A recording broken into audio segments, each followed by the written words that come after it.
CitizenCon is coming up here, and I think it is worth always going back to past CitizenCons. Every time we get to this time of the year, it's October, CitizenCon's coming up. Last CitizenCon is fresh in the memory. Think about the things they talked about that are in our hands, that are not in our hands. Some people will tell you they have no problem, they've delivered everything. Other people will tell you don't believe anything, they don't deliver a single thing from CitizenCon. But in general, every CitizenCon has been a little bit different. They've delivered different things from different places. The Sandworm from 2016, the AI flying ships from 2019, Pyro from the last 4 different shows. But last year in particular was a big one because they set a lot of expectations, and I think things were a little bit different with that return to the physical CitizenCon. And while they've delivered about 50% of what they talked about that last year, I think that they are doing a lot better than what they used to do. So today we're going to take some kind of fleeting glances at some past CitizenCons to see the kind of stuff they were saying and how well they did at delivering that stuff, in order to kind of set expectations and get ready for what we're going to see at this new show coming up here soon. So we'll start at 2013. I'm going to use my own video because I conveniently made a nice summary of it in the past, and we'll kind of pick and choose some places where we'll jump out for some more detail. Let's take a look at what they were doing in 2013.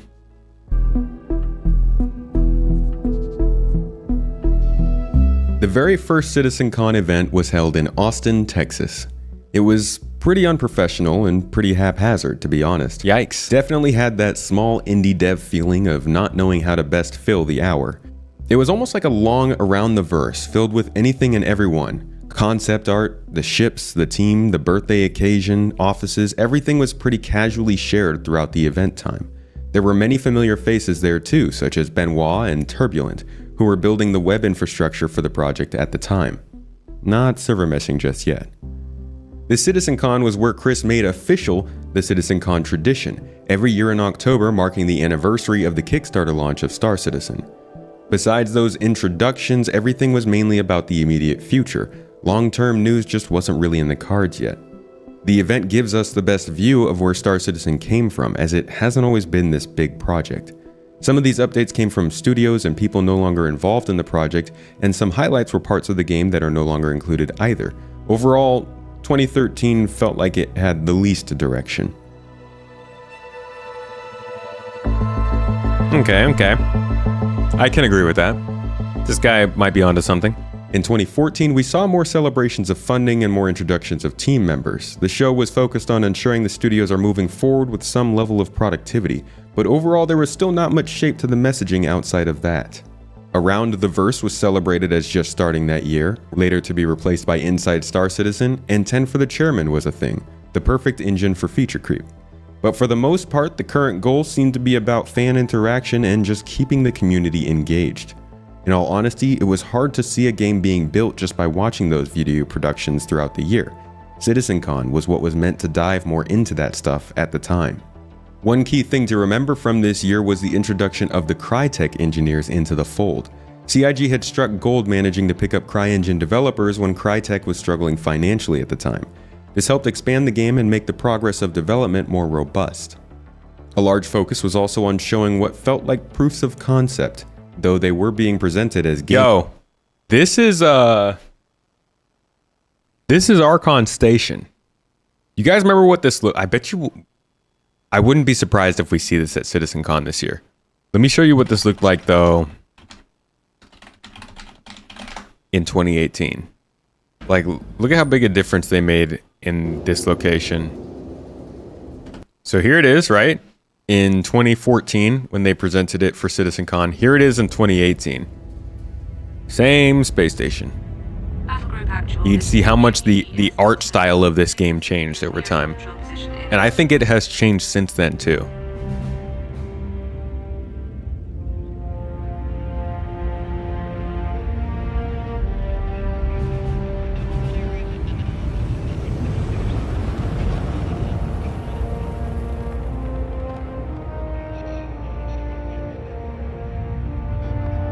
Not quite the same view, but you do get the sense that it, like, There's a very clear difference. That look at the scale.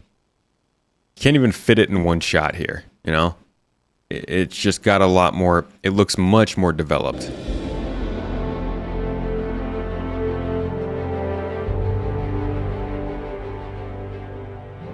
Oh, you might be fitting it in one shot there. I was wrong. Game assets. We saw several locations like the Shubin facility we know is still in Squadron 42. Could have just freaking waited. Sorry. Overall, 2014 was still very rough in production, disjointed, but enthusiastic. Still a very indie feel. There were plenty of reasons given for the long development time and how things were going, but we'll hear more about that over the next 8 years. Ultimately, the 2-hour show ended with 20 minutes of what was described as a prototype of the persistent universe. Yeah, okay, let's go back to that real quick, 'cause that's actually pretty funny. So, this CitizenCon was the first time we saw what they had in mind for the game. Here's a little look at what they presented that CitizenCon as being a planetary approach in Star Citizen.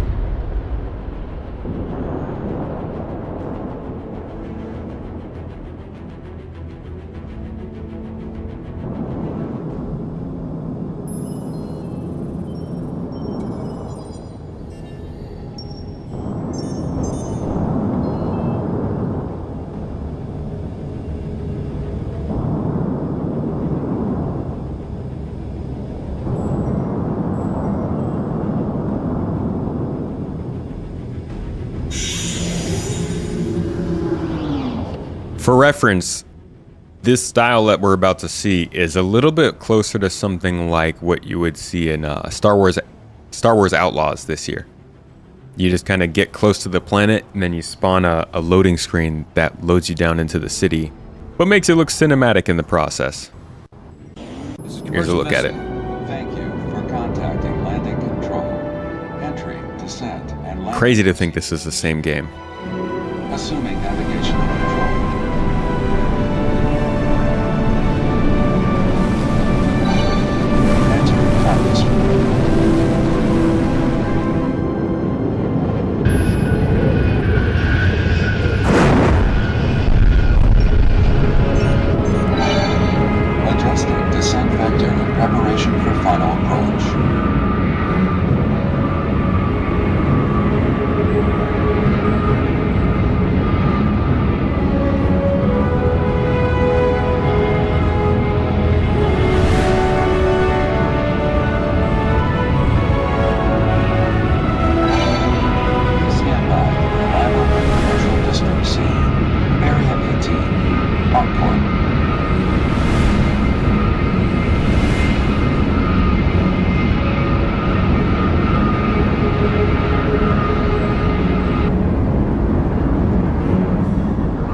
Yeah, it kind of gives that Starfield vibe too. Landing complete.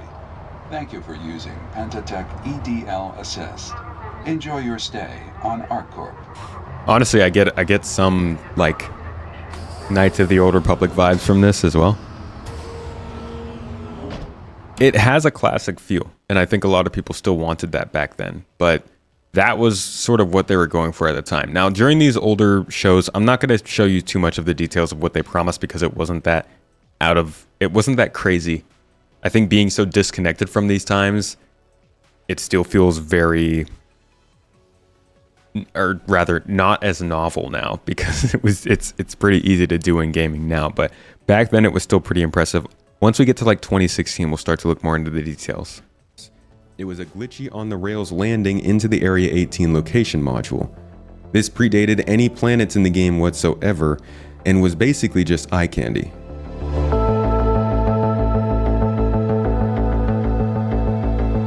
"2015 was slightly larger and slightly more put together. It started out with the same sort of summary of the past before moving on to the real show. We saw that the Frankfurt office had started up with the Crytek developers, the ARC Star map was unveiled for the website, hardware partnerships were announced that remember the Cytec HOTAS? It's probably very good that that didn't end up happening. I think SciTech got bought by LG that year. Fortunately, I don't think made it to market, and there were also, of course, new ships unveiled and new sales announced. Major news saw Chris introduce the Persistent Universe as Star Citizen 2.0, with missions, ship interiors, and more. This was the first actual Star Citizen experience, and was around the time players started to get a tangible idea of what Star Citizen aimed to offer in the Persistent Universe. We saw classics like Port Olisar and Korea, all areas that are still in-game in much more interactive ways now. Well, besides Port Olisar. At the end of the demo, Chris actually said he didn't want to give dates because he was always off. And he did that every year from then on. Don't want to give you dates because everyone gives me shit for giving you dates. That was 7 years ago, and many predicted dates ago. This is likely part of why we don't actually hear from him as much anymore. But this was the first CitizenCon that felt like they had a true agenda. They hosted this one inside of an actual hangar. Like there was just straight up a plane sitting over the audience as they listened in. Prepared. Rather than just reviewing and talking about what was being done, we started to see the proper in-game activity and tangible releases that players had been dreaming about for the previous 3 years. We just didn't realize how much more there was to go. Keep in mind, at this point, most of the backers at the time that were active had voted on the game being expanded, so from there on, things began to change a lot. And of course, towards the end, we did get a Squadron 42 update with the infamous Answer the Call 2016 trailer. They will literally never live that down. So I think this was like the first time they made a big sort of statement at a CitizenCon that didn't pan out and started a very difficult few years of CitizenCon where they would do the same kinds of things. They had a lot of trip ups around this period of CitizenCon, and we'll get to that as we get further on in. But 2015 was like around the time when they started to introduce Planet Tech, and that's when the game really expanded. 2015, 2016 was when like the game just completely shifted in what it was trying to offer.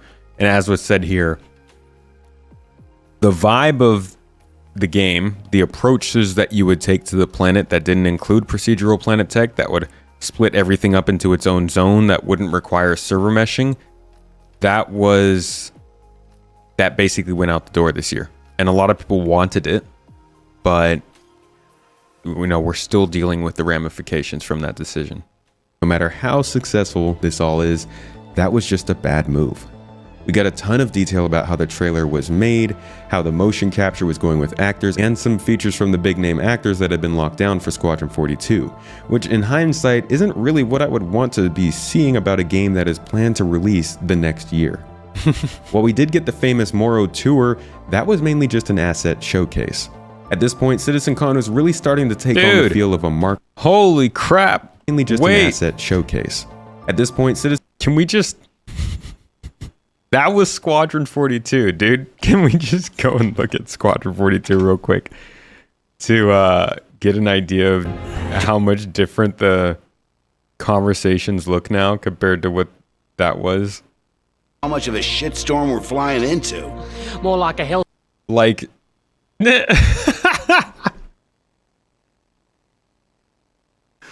Oh my god. Hold on, I'm sure we can find a scene from the actual hangar. So this is the hangar, right? This is the same hangar. Did get the famous Morrow tour. That was mainly just an asset showcase. At this point, this is like the same location. And experience as possible. That'll do it. Done. Oh boy. This looks like some Far Cry 2 stuff, dude. This doesn't even look like it would have been impressive in 2017. I'm glad that they got some time to rework this stuff. Wait, I think actually we have this specific character in this video. Granted, this is a cutscene, so it probably wouldn't be exactly the same graphics. I don't know if they're doing the same graphics in their cutscenes as their... Funny enough, here's the before, right? This is the before that they showed at CitizenCon last year compared to this. Same person. And then they show the after of what we have now. How did you handle it after Vega? Compared to what she looks like in this. Is it worth another 7 years? I don't know, but Jesus. CitizenCon was really starting to take on the feel of a marketing event. Something that was true before, but not quite as pronounced as 2015 and beyond.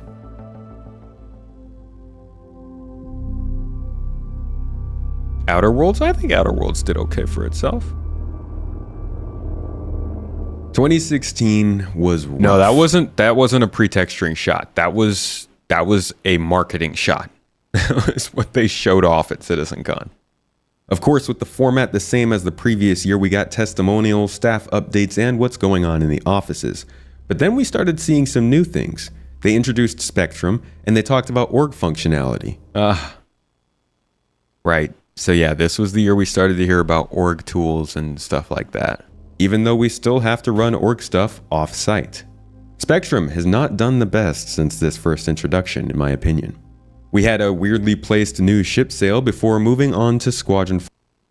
Okay, let's go back to this. These are some good references.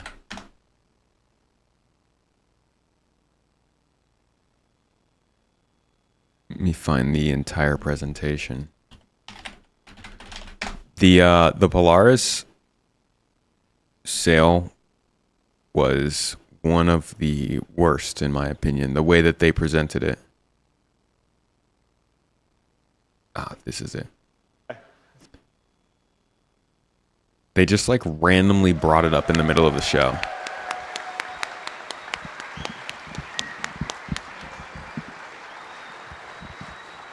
John is not going on stage again.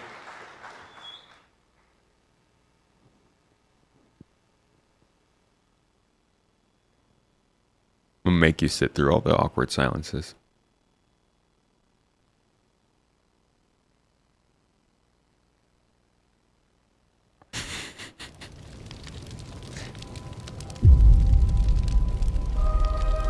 Like, nobody knew what was coming at this point, right? They're just kind of presenting a new trailer to people. Kentor, thank you for the 9 months. The Twitch, the YouTube, baby. Appreciate you, dude. Thanks for the support. I have played Outer Wilds. Great game. 1 year ago, our lives were shattered. Like, okay. All right. But we have not forgotten. Cool. Squadron 42. Okay, let's go. Let's go. What's going to happen? Bringing out Gary Oldman.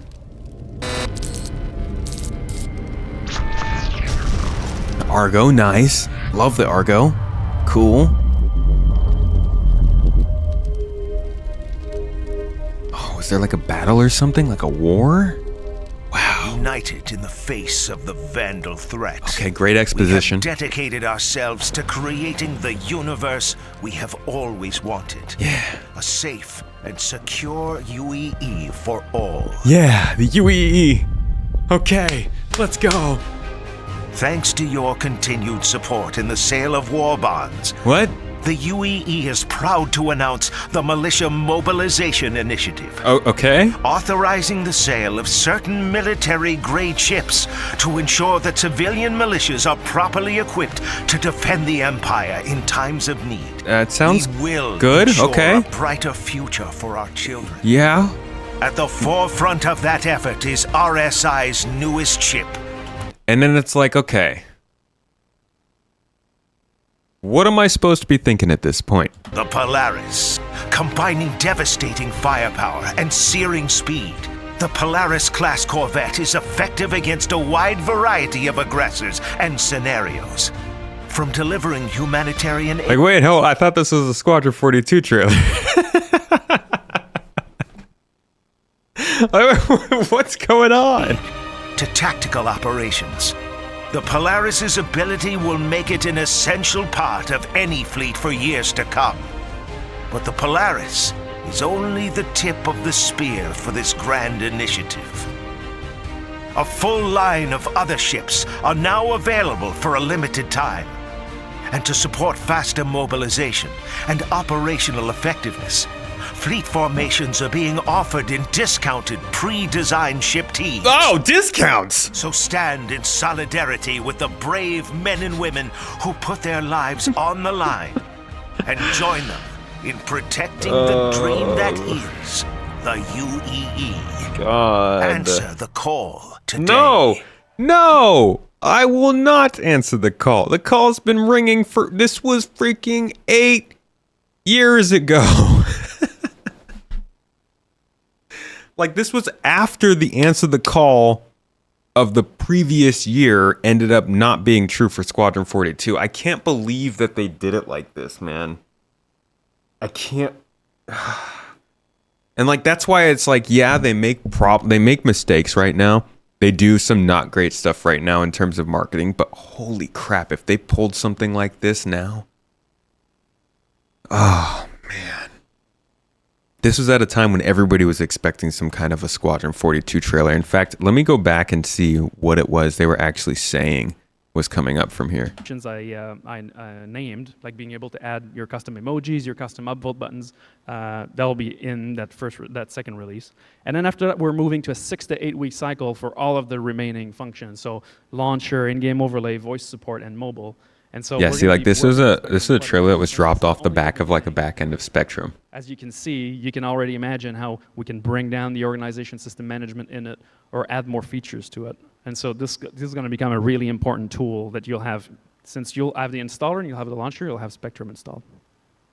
And so that's it. That's what I want to show you guys. Okay, how did they roll into this? No, dude, no, they didn't even preempt it. Oh my God. They didn't even say anything leading into this. They just dropped the trailer. Brother. Oh, dude, that's so painful. See, I wasn't as tuned in at this point. That's just... Oh, Jesus.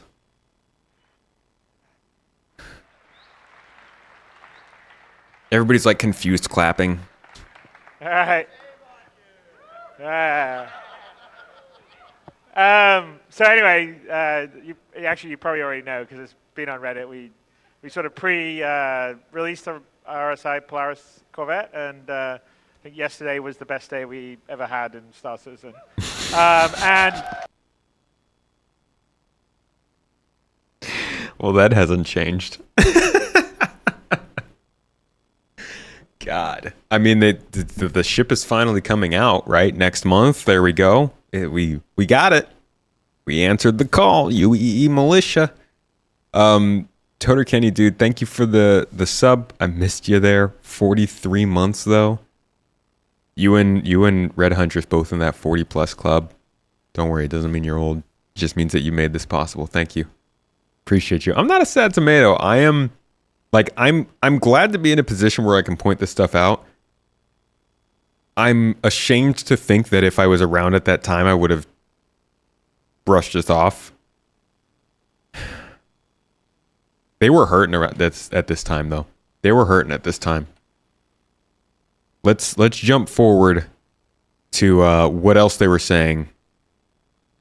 I want everybody to remember what they said at CitizenCon last year. This is the huge thing in this whole video for me. Last year, people got pumped because of what they showed us in game. Not concept art, not talk, not a presentation slide. What they showed us working in the engine as coming this year. And while some of it hasn't made it, the fact that it was working in the engine was a big deal because let me show you what they tried to pull in CitizenCon 2016. There we go. And so I'm just going to walk you through, before we get to the fun stuff, kind of our roadmap. Obviously, we talked about 3.0 back in Gamescom, which is sort of the first kind of, you would consider, yeah, that's, I wouldn't say it's what Star Citizen the final game is going to be, but a lot of games, if they had those features, they would be very happy. Which is going to have trading, cargo, piracy, smuggling, mercenary, bounty hunter, which we talked about. We're going to try to get the Stanton system in there fleshed out. It's going to be using the Planet V2 technology, which I am going to show you very shortly after I've gone through these slides, which I think you guys are going to like. I also think it's worth noting how much better they've gotten at this. CitizenCon last year was so, like, there was music, there was good presentation, there were good graphics, all that kind of stuff. This is a very bare bones presentation. But the idea behind this, if he doesn't mention it, just want to make clear, is that each of these patches he's about to show us would be 1 quarter in that year. This would be 2017, Q1, Q2, Q3, Q4. Here's what they wanted to present. And in 3.0 we'll have we'll have things like the Rover and the Dragonfly, who you saw a little bit of at Gamescom, Caterpillar, the Aquila, which you may or may not see here in a bit.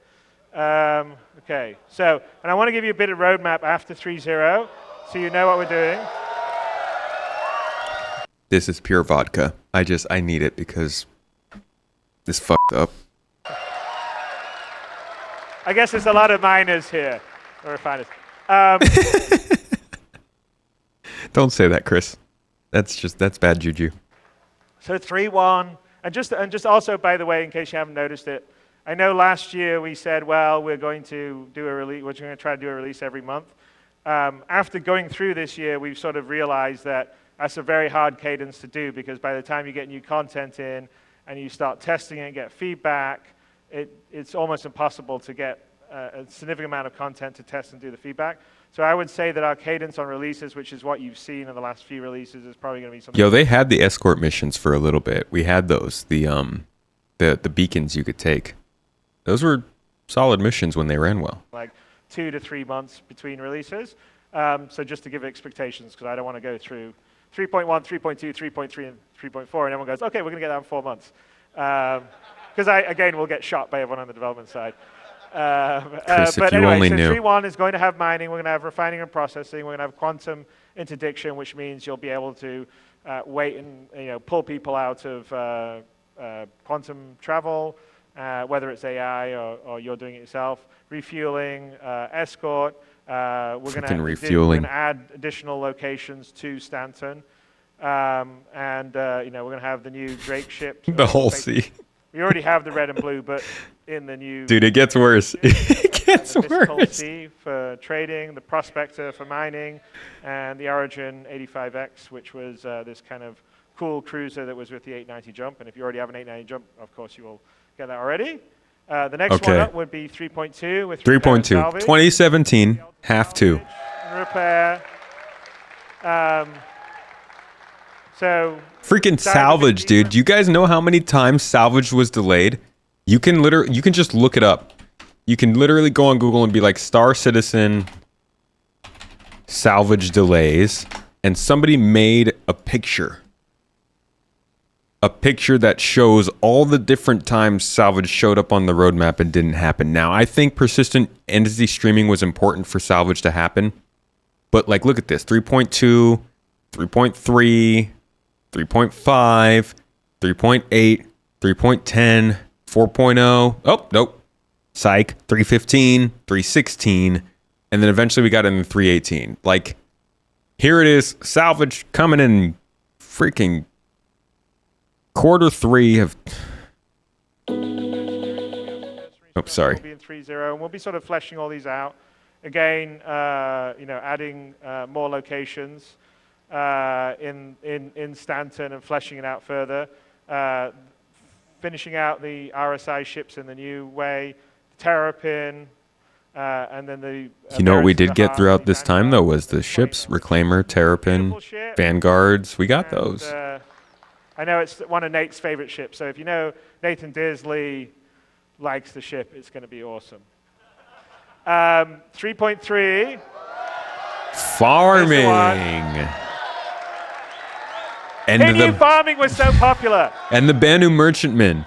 The Banu flippity f***ing Merchantman in 2017. 3.3 is farming, sort of the rescue side. Yeah. I know you can hit Tony up about all this here, because... Call Tony, folks. Don't come to me. While we're doing a Stanton. And, the Anvil Carrack, which I think everyone's... That's this. The 890 jump, right? And the Merchantman. There you go. And by the way, so once the Squadron 42, the Foundry 42 team working on the Squadron 42 ships, they're going up, they're actually all rolling. So the way we're going to do it is that our biggest vehicle team is in Foundry 42, and right now most of them are working on the Squadron 42 ships, because there's a lot of them. There's a lot of Vandal ships, a lot of UE big ships like the Bengal, the Idris, the Javelin. So they're all going to roll off onto sort of the big new ships, which are Carrick jump. This is 1 year after Answer the Call. This was like during the time that the call should have been picked up. Sort of the more, This was 2016. This is October 10th, 2016. This was prime time for a release of Squadron in 2016, and it just didn't happen. Anyway, and so that's what we're going to have with 3.3. Oh, but And then 4.0. finally, 4.0. New star systems. 4.0. When I say that Star Citizen 4.0 has taken 8 years, it's because of this slide. This is when they told us we were going to get 4.0. This is why people are so excited that 4.0 is actually a possibility. This is why, even though the meme has been 4.0 Road to Pyro for the last 4 years, the fact that it's actually in testing and not a freaking slide on a presentation is such a big deal.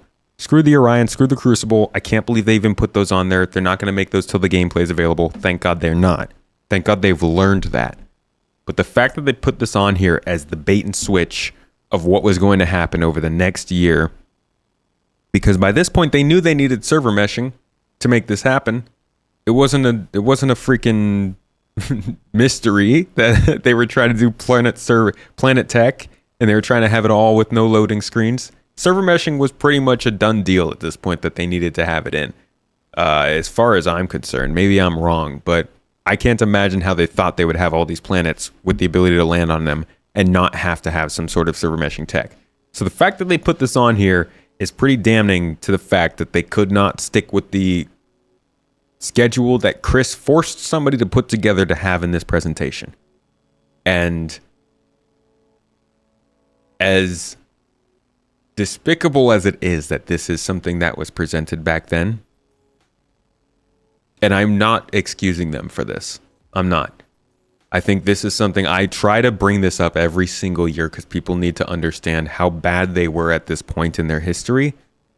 I think that they have become a lot better at setting expectations and at helping people understand what's actually happening. To be honest though, I couldn't tell you that they wouldn't dip into this kind of territory if they got truly into a bad situation when it comes to funding again. And that's why I don't know if people, when they say, oh, don't give them money, cut off all the money and the game will come out. I don't know if that's the case, dude. Honestly, if the money started to die horrifically bad, I don't know if the game would come out. They might just go back into stuff like this. They might start doing things like this again, which inevitably would kill the game. But I don't think cutting off money is going to make the game suddenly come out. I think them hurting for money and realizing that things are not going well is what leads to things like this. And this was just bad. 2016 was a bad year. So this is that'll be the first time we'll go beyond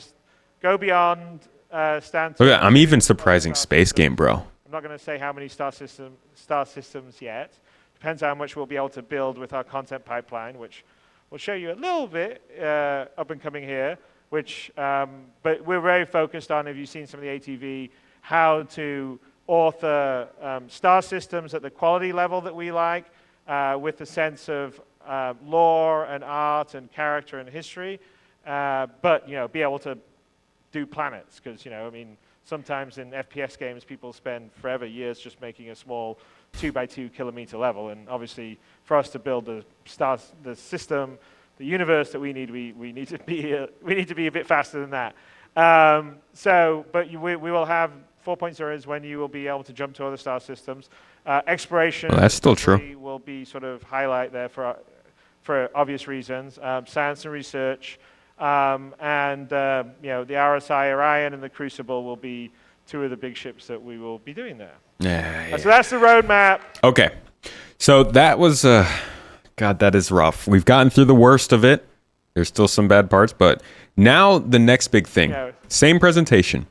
This is, I think, a really key part of Star Citizen's lore. Everybody knows the sandworm as a very key sign that they promised things and didn't deliver. What I think a lot of people don't know is that the demo that the Sandworm came in was not a gameplay demo. This was not an advertisement for a patch. It wasn't setting expectations for what was coming next. This was just a showcase for what their procedural planet tech could do. And this is both on CIG for presenting it as a demo of Star Citizen's future, and also on people, media, whoever, for not saying this is a procedural planet generation demo and showcase, not an idea of what the future of the game looks like. Because if you look throughout this entire talk, all they're talking about is the tools, the technology, what it takes to make procedural planet tech. Not necessarily the idea of what Star Citizen 4.0 is supposed to be, Star Citizen 3.1, 3.3, whatever, anything. All of it is just about the idea that they have developed this new technology and they want to show it off in the best light. So then you step into this demo that they've prepared, and Lear 3 isn't even a planet that's anywhere near what we are expecting in the game. This is it's on the other side of human space from where the game is developing from. Lear 3 wouldn't even come for another, probably more than a decade of development from where we are right now. That being said, the planet tech that they're showing off here is stuff that they will probably be doing by the time we reach 1.0. But it's again about the communication, the presentation, how it was made, and all the commentary surrounding it. And that's how we got to the point where you could find this old bad boy. And that's an expectation now. Didn't have to be like that. Maybe that's not such a good idea. But Chris wanted to have it in the Planet Tech demo that showed off the planet technology of the game, and now it lives in infamy forever. That's the first time it's ever done that. But you get to see the pull-out twice now. How did it go to the console? Did you get a key or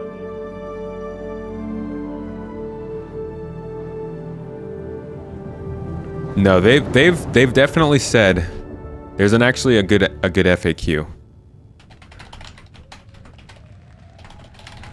where they have acknowledged the fact that they might not be able to do a single shard, but they just want to get to that point. Let me see if I can pull that up for you real quick. I got the receipts for you, bruh. Is it true the end goal of one single shard for all players? We will start with many small shards per region and slowly reduce the number of shards. The first major goal will be to reduce this to only needing one single shard per region.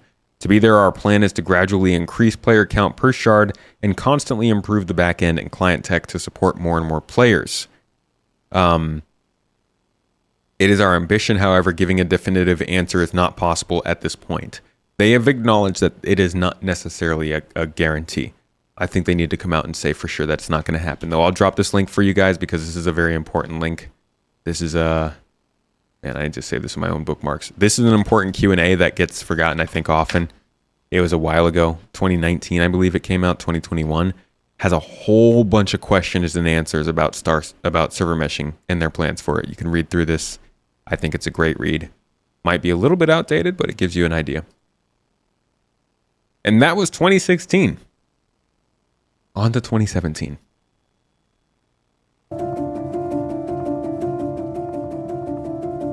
CitizenCon 2017 switched up the format of the convention for good, splitting the regular few hours across several different panels featuring various team members on the main stage. Unfortunately, there were other things being hosted at the same time, so there were sometimes empty presentations. The production of this event was much better, with proper coverage, better scheduling, and information availability, and more entertainment value. Though there is something to be said about putting too much into making this convention an entertainment event in this period of development, as opposed to a large progress update. That being said, the updated format of having more dev teams come out to speak led us to getting much better updates from different parts of the game, allowing us to learn more about what's going on and what's coming up. I think so. In 2017, it was still very marketing focused. Like CitizenCon has gone through these phases of being an introduction to what the project is from 2013 to like 2015, to a marketing event from 2016 to 2017. And I think from 2018 onward, much better at giving just an update on where they're headed. And you can even see this here in the 2017 progress. An explanation of shards, best way I can simply put it, is that whatever you think of as a server right now, replace that word with shard. Shards are the instance of the game. That instance is going to be made up of multiple servers. Servers are what define how many players can be there. So right now we're on one server. You can have a shard that contains 5 servers. If those servers are the same size as what they are now, that means 500 players, where we only have 100 right now. And that's why server meshing is a big deal, because it allows them to split that one server into multiple to make a shard, which is multiple servers. So then you can split the load that hits that one server that we play on right now over multiple servers, giving you, less overhead, less load. See a lot of the big names at the company that are just now pushing out the major features they were talking about back then. On that note, many of the initiatives that began to be discussed around that time are just now starting to make it into the game. Very true. Planet Tech, Vulkan background, server meshing, object container streaming, a lot of those things started to be introduced at 2017. This is the first time it felt like they were really starting to get their shit together. So it seems the team was finally starting to get an idea of how to technologically make this all happen. It's a kind of way of putting it. They still underestimated the time it would take. And then there was the 2017 mess up, introducing the ability to claim land in-game, but not specifying that that land couldn't actually be claimed until the game went live. So yeah, every year there's something in CitizenCon, and in 2017 it was that they introduced the Pioneer, and then they introduced the idea that you could buy land claims with the Pioneer.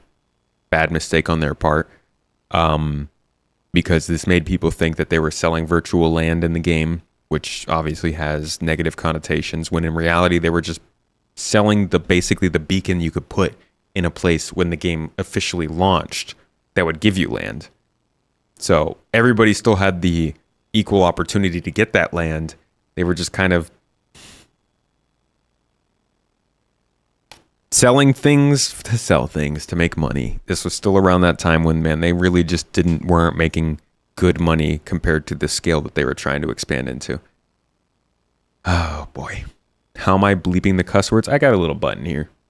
It comes in a lot of use. Someday far in the future. Yeah, selling the dream. They coupled this discussion with base building, which was likely premature as well, and essentially created another reason for CitizenCon to rub people the wrong way. In the end, we still ended up getting a nice demo to see what they had planned for the game in the next year or two. Planets, moons, and spaceships. No fancy missions, no sandworm encounters, an actual demo in the actual kind of playable game.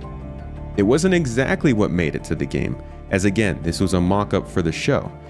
Yeah, that was this is an interesting comparison. So 2015, here they were showing the module of ArcCorp, as opposed to in 2017 at CitizenCon, they were showing us the actual ArcCorp, which we wouldn't get for I think another year and a half or so, but it was something they were actually developing.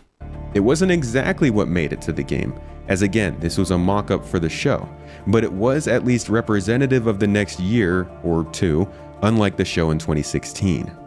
2017 was a good year for the event. It still acted very much as a special event and marketing opportunity because the game itself still didn't really exist in any major way, but it really solidified the idea of CitizenCon as a multi-team progress update with a more formal tone. 2018 though. This is where things start to look a little bit more up for them. CitizenCon 2018 was huge. But right off the bat, they tried to make it too big. CIG attempted to make the event so high production value that they needed to charge backers an additional $20 just to watch the extra content in the live stream online. Yeah, so in 2018, they split, this was the first time, and I think the only time actually, they split the show into 2 different stages. And they charged money for people to watch the second stage content online. Oh my God, yeah. That was rage worthy. People raged, dude. It got so bad, they went back on it within like a week of saying that. they so quickly backed off on that. That was such a bad idea, man. And it was like, guys, if it needs to be so expensive that you need to start charging people to view it, then it's too expensive. This is not a released game.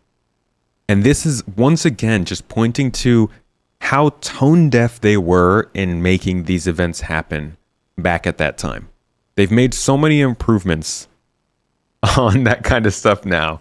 I think that's part of why last year's show was so successful, because there wasn't a huge controversy around it. The biggest controversy around last year's show was that they said that maybe they could get all the stuff in the next year. And yeah, they didn't. But that's like a normal thing to fall short on. You're not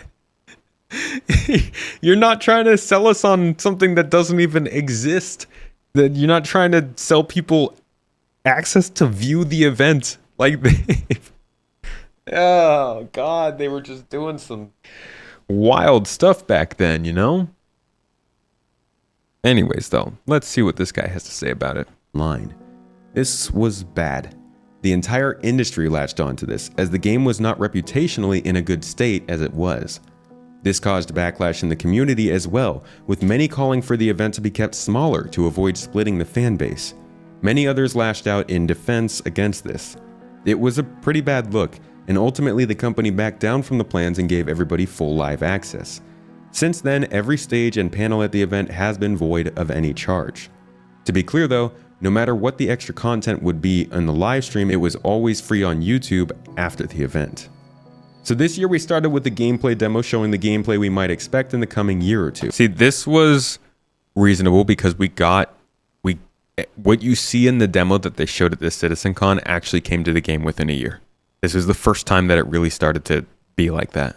Much of it ended up in the game, from the ships to the planet to the interactions to the mission, mostly.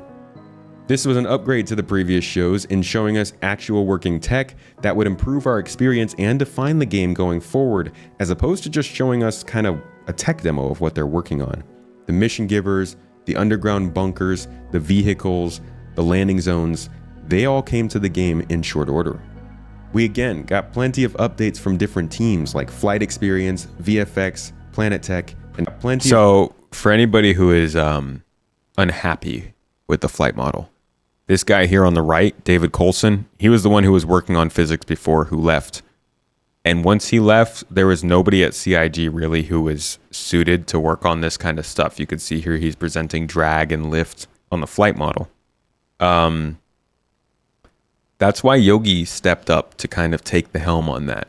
And unfortunately, you know, the previous talk we had about game engines and designing that and all that stuff and how expensive it is, they couldn't pay anybody high enough to bring in somebody who was ready for physics when it comes to flight to develop all this. The guy who was there before John Coulson was, Dave Coulson? Something like that, was John Pritchett. And he also eventually had to step away because he was doing other stuff. He couldn't be on site. And it just goes to show how hard it is to keep people who can relegate the direction of a game engine's physics system when it comes to flight in a situation in a market like this. Dave got poached. Oh, I didn't know he got poached. By who? Where did he end up going? That's too bad, because he seemed to have some ideas about this stuff, and they did follow through on them, but it's too bad that they had to start dipping into existing talent in other areas just to get the flight model to keep working. Updates from different teams like Flight Experience, VFX, Planet Tech, and more, and ultimately saw a full day of progress reports on where things were and where they were headed. And then at the end of the show, we got a road to release from Chris, claiming what he feels would be the core parts of Star Citizen that needed to be delivered. So this is what set our deadline for where we are now. This is what, like, I know we just talked about the whole server meshing in 2016 thing, but this is when they really, in 2016 they mentioned 4.0 and the new systems. This was the time when they finally marketed for the first time that they needed server meshing to do what they wanted to do. So this is when the clock started in 2018 at CitizenCon, and here we are 6 years later, they're finally actually testing it. Not including all those things from 2016. We received confirmation that server meshing was their main target for technological Yeah, where the heck are their work systems, right? achievement before the game would allow us to start seeing 1,000 players on a single planet or see everything persist across all of your play sessions. We're only now seeing 1,000 players on a single planet. We'll see. this realized 4 years later, but it's key to see that this trajectory was set and followed from that time. Besides the organization stuff, they just keep kicking that can. And what about Squadron 42? Well, they claim to have wrapped Thank you for highlighting that, man. kicking that can. This is the one that just has not shown up throughout all these years. And what about Squadron 42? Well, they claim to have wrapped up most of the things on that list we saw earlier, so things are sounding good. Although the game itself was nowhere to be seen. Almost all technical hurdles were figured out, and the public roadmap leading all the way up to game release was going to be published soon. TM. Have a listen. We're closing it down. All the remaining features were in content. And the last major technical hurdle that we were worried about on Squadron was object container streaming, which, as you know, we're almost ready to close out here on 3.3. So we don't have any major technical hurdles left on Squadron. So for us, you know, it's a bit easier to get Squadron closed out than obviously Star Citizen that needs the server meshing and all the rest of stuff. So that's going. We're going to publish the public roadmap for you guys in December, all the way to Get the out of here. I'm so glad I put this in this video. He just said that it wouldn't be as hard as server meshing, and server meshing is about to happen before Squadron does. It's a bit easier to get Squadron closed out than obviously Star Citizen that needs the server meshing and all the rest of stuff. Yeah, Squadron will come before Star Citizen, but like, this is 2018. He's like, yeah, the last things we need for Squadron are they're almost done. I remember when they still said that beta for Squadron was going to happen in 2020. Dude, this is the kind of stuff, like, I am so passionate about Star Citizen. I'm so excited for this kind of game.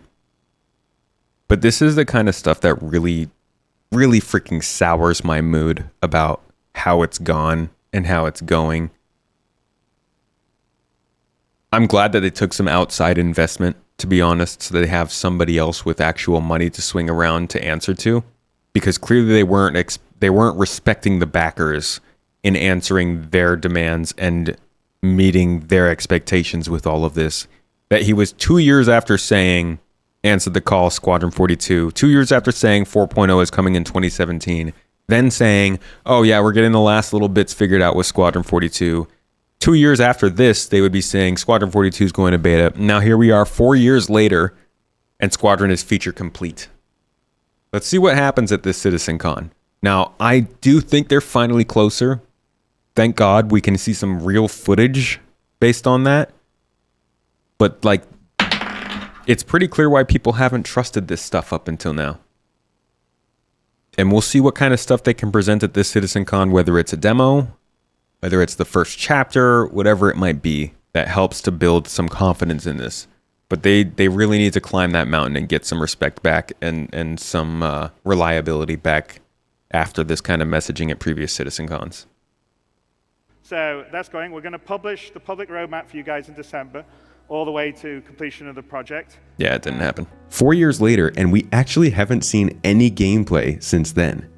The game was nowhere near release. Just for the record, this was published last summer, so we did see gameplay after that. Ready, even at that point, and the beta milestone would be missed 2 years later. And looking at these various CitizenCons, you can see how people have lost trust in their predictions of Squadron 42. The trailer they did release for it that year was pretty cool, but it's the last official trailer we would ever see to date. 2019, last CitizenCon we got.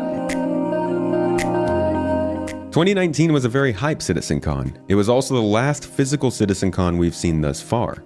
They continued with the panel format, going a step further in the quality of their demos and the information they were sharing. This event served as our introduction to the overall economic model, which still isn't really in the game. You guys think we'll see Star Sim at CitizenCon this year? We only got gameplay because CIG saw this video. Oh man, Wouldn't that be something? Oh, those streamers.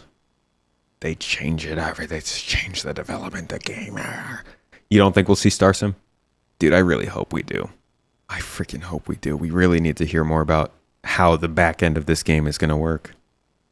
Ship Talk, which has been an annual tradition in CitizenCon ever since, where ship people talk about ship stuff.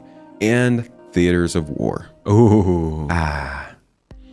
The 2019 CitizenCon mistake centers around the premature introduction of Theaters of War, a game mode meant to test out what combat scenarios could play out. So, literally every CitizenCon, at least in that last 4 years, there was some kind of a presentation mistake that set expectations way too high. Out in the persistent universe without risking persistent universe playtime. It also comes off as a Trojan horse for the Star Citizen experience in the FPS world, but it's been held back by tech limitations and so far hasn't amounted to much. It was a good idea, carried by hype to an unnecessary announcement. Dude, this is the kind of video, like I haven't watched this video since I published it, but I look at this kind of thing and I'm like, what? People are like calling me a white knight. Bro, I'm putting all of their mistakes on blast in this video. I'm trying to draw attention to just how bad CitizenCons were. People need to watch this stuff, you know? This is a great presentation of how out of whack CitizenCons were in the past. To continue encouraging backers, and it seems like every year something had to take the responsibility of that role. We of course also had updates on Planet Tech, which was approaching its V4 launch, the initial version they wanted to continue carrying the game forward with, the audio engine that would be creating the sound effects around the game. Planet Tech's always on time. That's one thing that's always on time. Toned down from the last couple of years as an event, and seemed to focus more on the info again, while allowing in-person guests to enjoy themselves. What was new this year was the gameplay demo being split into two parts. It carried the recent tradition of showing more realistic gameplay in the next couple of years, but still used some tricks like AI planetary navigation. That is to show it's not that bad now. It still is bad now? I don't think it's like this now. I think the worst thing that they do now is Chris Roberts will say, we want to try and get this stuff in the next year to you, which isn't great, but like Chris, like he doesn't even say we promise it's going to be there. He doesn't even put it on a panel. He literally just says, it is our goal to try and get this into by the end of next year. And they fall short of that. But they get the stuff ready. You don't need that comparison. It's not bad. Okay. New missions and atmospheric AI ship flight to sell an experience that players still can't find to this day. This was also our first visual introduction to jump gates and the pyro system, and the first time we saw pyro mentioned in CitizenCon. This was a better representation of the gameplay that the company was shooting for in the coming years, but still too focused on showing off the idea of the game and not what would actually be available to players.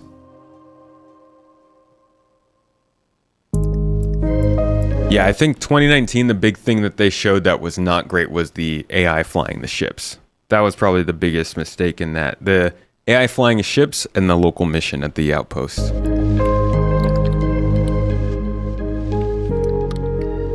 In 2020, CIG skipped CitizenCon after the pandemic changed their game plans for the year. This was convenient as the company... So if I skipped that one line Malakina, you'd be good? Just to confirm. Was also definitely behind on delivering pyro and would be better off putting time towards getting back on track. Despite this, we did get a few updates. They didn't. A lore-based Star Citizen Live, a hype video about the community, and a Squadron 42 update that was actually supposed to come out earlier near June. It was the first in a series of updates to the much anticipated and delayed game, as the communication surrounding the game had reached an all-time low and the desire to learn more an all-time high. Unfortunately, the update amounted to a deep dive into a single location of the game with no gameplay. They never released another update to Squadron 42 after that, and that was the last footage we've seen of the game as of now. This is like one of two different places where they were like, yeah, we're going to start this series that gives you updates, and then they just never continued the series after the first episode. There was no CitizenCon, but they still managed to roll out a mistake. It's a bummer.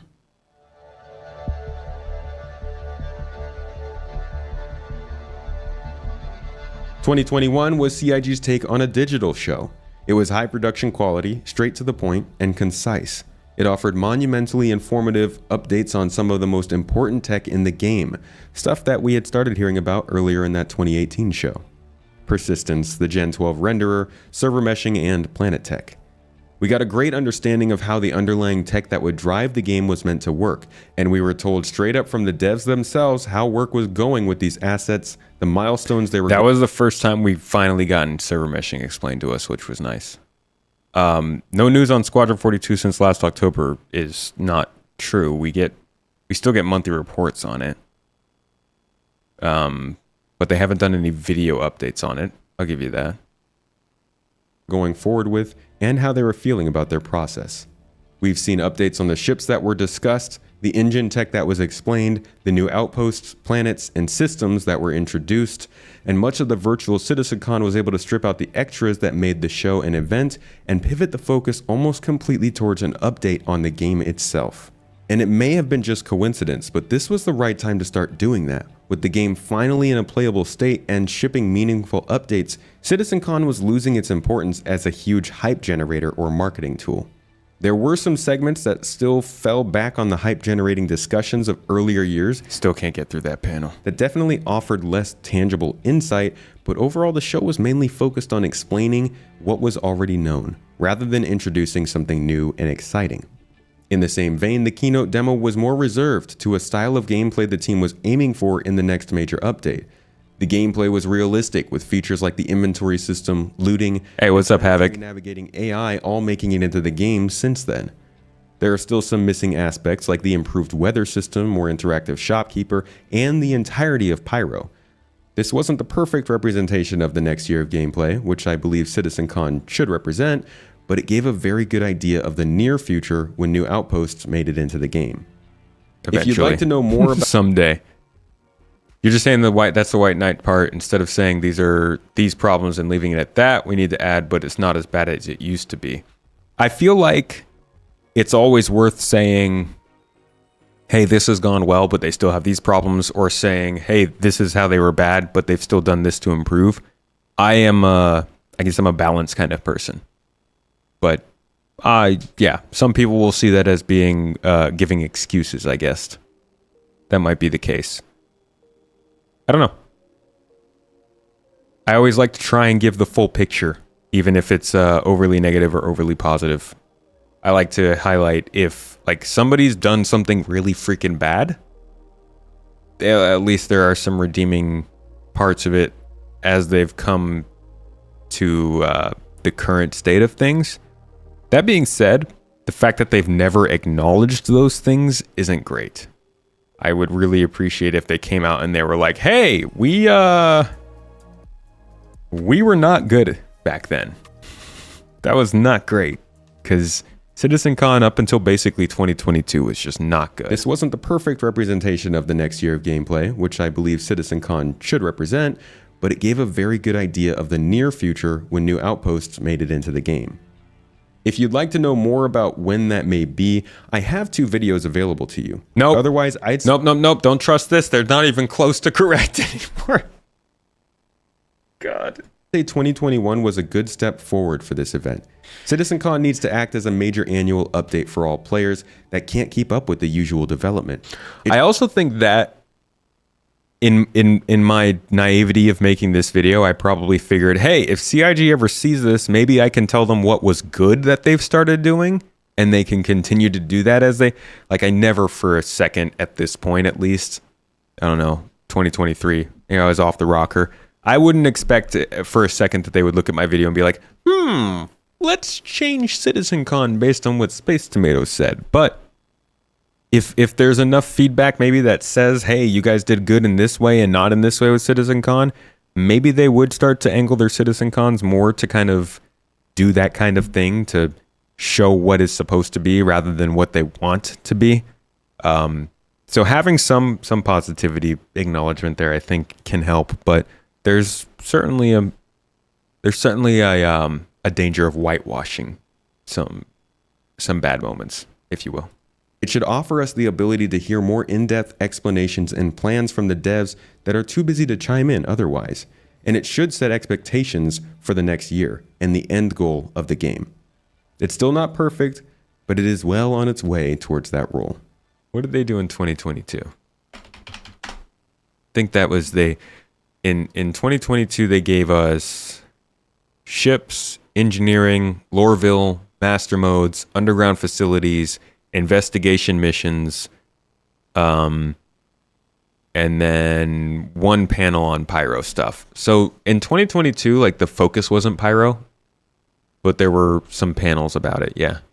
We'll see what happens this year. But I hope this was a decent overview at what CitizenCon used to look like. They have their problems that persist. They have their problems that they got rid of. They've gotten better at some things, worse at others. I just hope, above all else, that this year, when they bring up CitizenCon, they're talking to us about stuff that is due in the following year. And some of that stuff might slip, but the majority of it should definitely come in the coming year.